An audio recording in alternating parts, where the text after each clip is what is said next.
I've been given the, I think, impossible job of trying to make some summary or final, certainly not final remarks, but some summary comments about what we've seen and heard over the last 2 days. And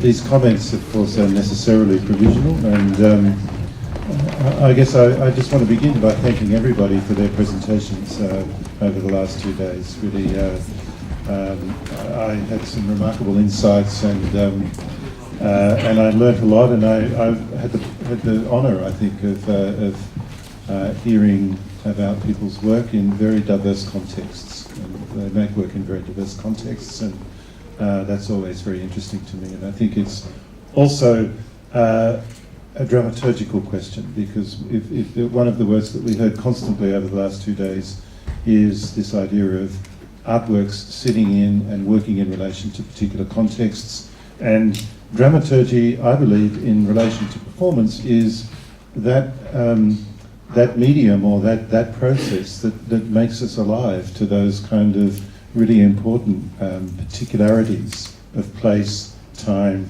history, event, so on and so forth. You know, if you make performance in Singapore, it's going to be in a very different circumstance to making performance in Beijing or Melbourne or New York or London or Germany or where else. Dramaturgy is not a consensus mechanism, that's the first thing I should say. It won't help you find a kind of golden solution to the problem of theatre, but I do believe firmly, and I think most of us do who work in theatre, and most of us came to dramaturgy as an idea that could help us make better theatre. Now, that's not a quantifiable measure, and I also join my colleagues in rejecting this kind of measurement kind of paradigm that's been imposed on the arts over the last decade for all sorts of political reasons that have very little to do with art. Art is a distinctive and important feature of life, and it exists in its own temporality, it exists in its own way, it has its own importance, it connects to people in important ways. And if we're going to engage with dramaturgy, we should not engage with it in a kind of measurement scenario or measurement environment where it becomes a way of creating efficiencies or somehow creates a kind of logic for a management enterprise that is entering out, well, it's firmly in the field of contemporary cultural production. Dramaturgs, I think, and people involved in dramaturgy should absolutely resist that kind of thinking. And I think there's always an interesting tension that exists, that is present in this symposium, in fact, where arts organisations and cultural organisations and policy managers want to fund these kind of events, and we're very grateful that they do want to fund these events. But we also need to think about what their expectations are. They're not necessarily our expectations. And so the interesting thing again about dramaturgy, as we've heard over the last 2 days, is that it enables us to work within a kind of methodology, if you like, that is alive to all of these competing expectations about artistic practice, about the processes, about the meaning of those processes, and about the outcomes. Dramaturgs are generally interested in process, other artists are interested in productions and outcomes. Audiences are not particularly usually interested in process, they want to see performances or other kinds of artistic events. Cultural producers very often want to measure us and talk about how many people came through the doors, how many smiley faces there are, how many people have improved their lives, and so on and so forth. So there's a range of competing expectations that really, I think, come into this kind of crucible of thinking dramaturgically about the performance we've got, about the performance world that we work in. So with those thoughts in mind, I'm just going to sort of try and mention a couple of hot points or keywords or themes that seem to emerge through the day.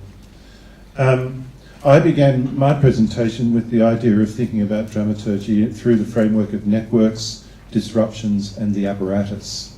And the theme of networks and the theme of disruptions, and indeed the theme of the apparatus, return time and time again. First of all, we had the idea of translation. I think kicking us off actually yesterday morning was a very, really productive disorientation, I think, to begin with a series of discussions about how the word dramaturgy doesn't translate into Chinese, into katakana, of course it does, but there's no Japanese indigenous word for dramaturgy. Indonesian, Malaysian, so on and so forth. I mean, it was a very productive disorientation. And this word, translation, I think, remained with us throughout the symposium. We had a lot of people talking about their work as being cultural translators, intercultural translators, translators of process, translators literally of one language into another in the rehearsal room, and so on and so forth. And translation, of course, is contextual. It's linguistic, it's political, it's cultural, it's all of the things that we've been talking about in terms of being artistically, aesthetically and culturally problematic. It's an idea that relates not only to theatre but to many other things. Then we talked a little bit about the dramaturg and what the dramaturg was, and we understand that the dramaturg is, in some sense, a translator. They're not the only translator in the world of theatre.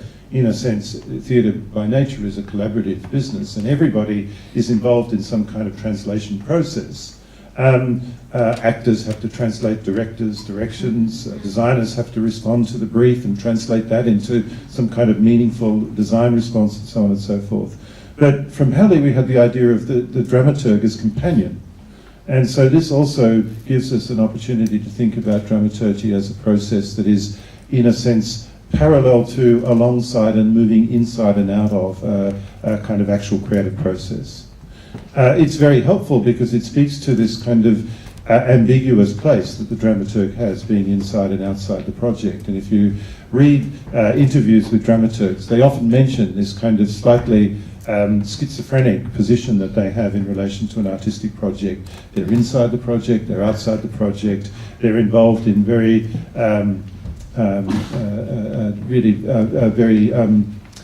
they're highly motivated to be a member of a particular artistic group, artistic vision, and so on and so forth, but they're also sometimes expected to somehow sit themselves out from that perspective and give some kind of insights from outside. So this idea of companion, of course, is not just somebody who holds somebody's hand, or there were lots of metaphors about cooking as well. But it's somebody who's parallel to, running alongside, all of those kind of things that's possible. Can't read my notes there. What else did I say? We had a number of models of dramaturgy revolving around the idea of a social dramaturgy, a dramaturgy that enacts a certain kind of social practice. Sometimes that social practice exists at the level outside of art and in the world, such as artistic projects that go and work with communities, not necessarily to make a show, but to work with some kind of intercultural or interpolitical or interracial dimension. We had very good examples of that. We also had, I think, examples of dramaturgy that were more pedagogically based. The final panel obviously focused on that exclusively, but also the idea that dramaturgy itself is a pedagogical kind of activity. It involves learning about and teaching members of theatre companies, responding to those directions, learning about the directions of companies, but also relating to spectators and becoming a very important function where artistic productions might like to communicate some ideas of their work to an audience through a dramaturgical process, be that some kind of program note, critical writing, or so on and so forth. I think these are very important processes, and they should be taken perhaps more seriously than they often are. We're challenged somewhat here by technology, and there was some interesting comments yesterday about blogging and the potential for that to be a new critical forum. Several people talked about the need for dramaturgy to, back to the dramaturg, to negotiate their institutional context and recognise the fact that very often we're working in grey areas.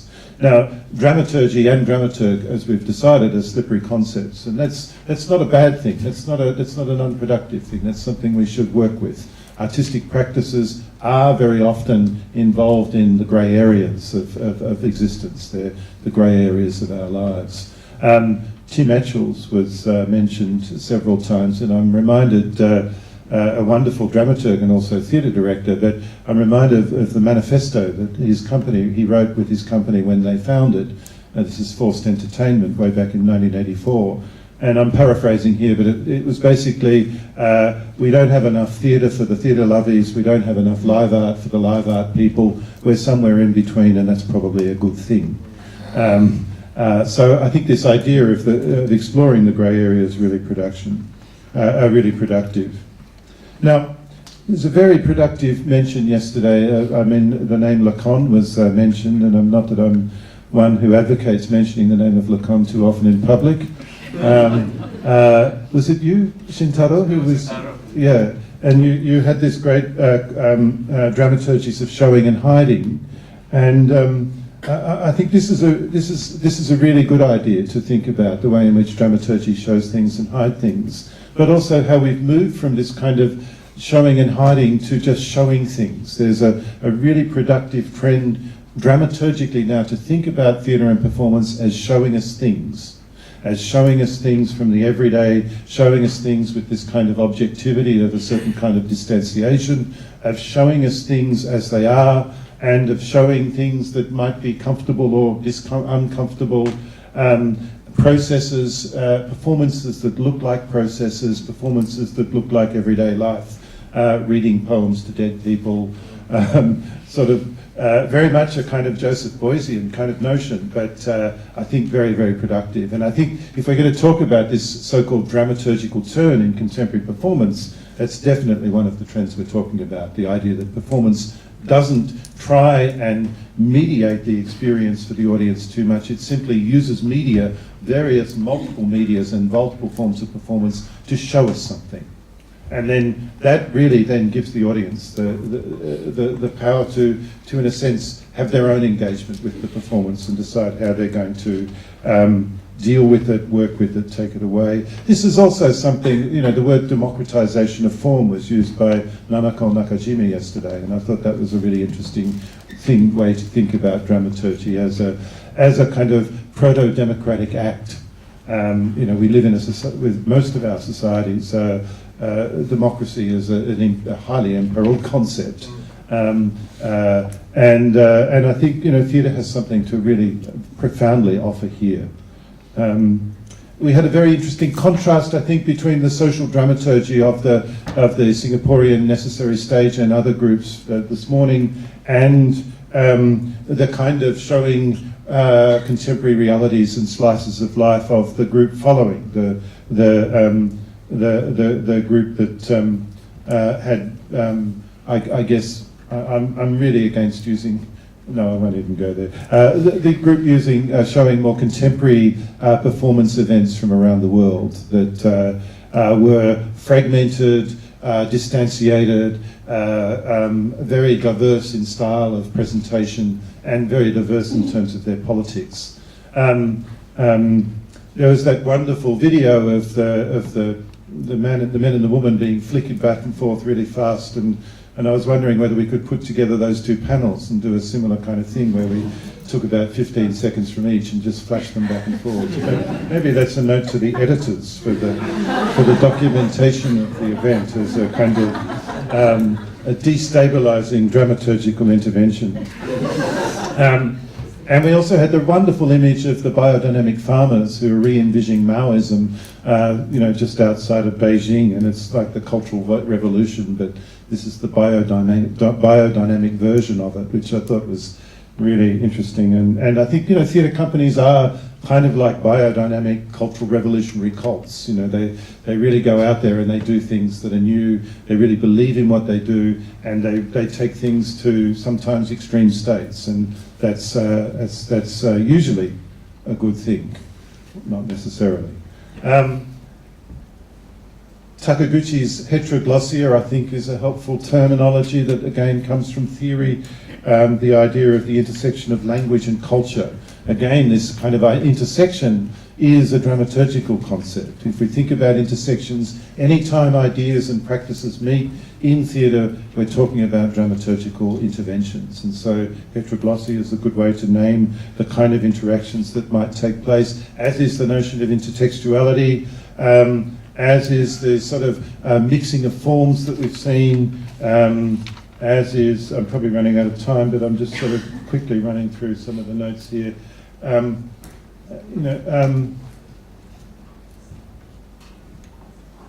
So I think, but finally, I think Yinan Li said it well, very well, when she said in the final presentation that dramaturgy is strongly connected to the idea of social critique and politics.